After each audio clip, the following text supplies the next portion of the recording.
Emotions is the next category that you need to be careful of and mindful of in terms of ethics and social responsibility.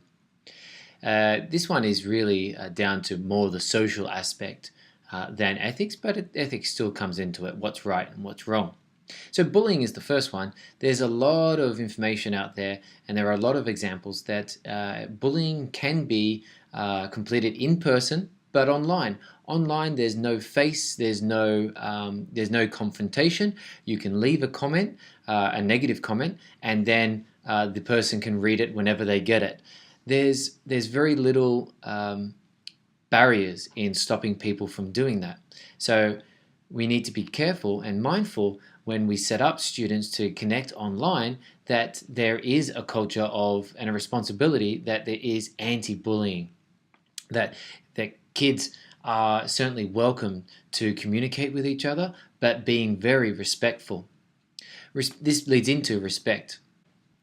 We often use a word called netiquette, and that means etiquette for the internet, so netiquette. Netiquette is a set of rules that you and your students would draw up in how you should act online. We've often heard the term digital citizenship, and being a citizen within the digital world, you have to have some netiquette about you.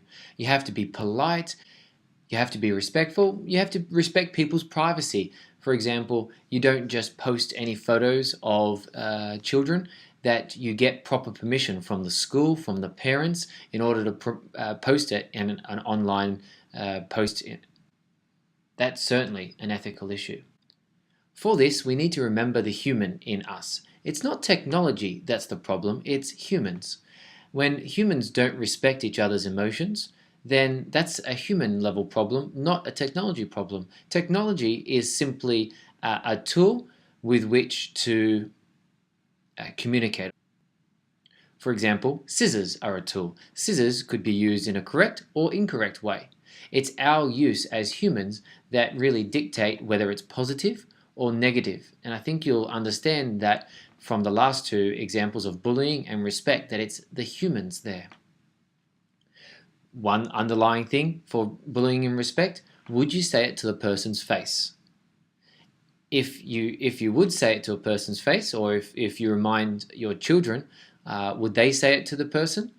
Then they may say yes, they may say no. So that's a sort of a benchmark that we could use. Also, the developmental level. Each class we teach, each student we have, they'll be at different developmental levels. They may not be able to answer the question, would you say it to a person's face? But going through these workshops, working with children, teaching them netiquette, teaching them how to be a good digital citizen is really important in this way.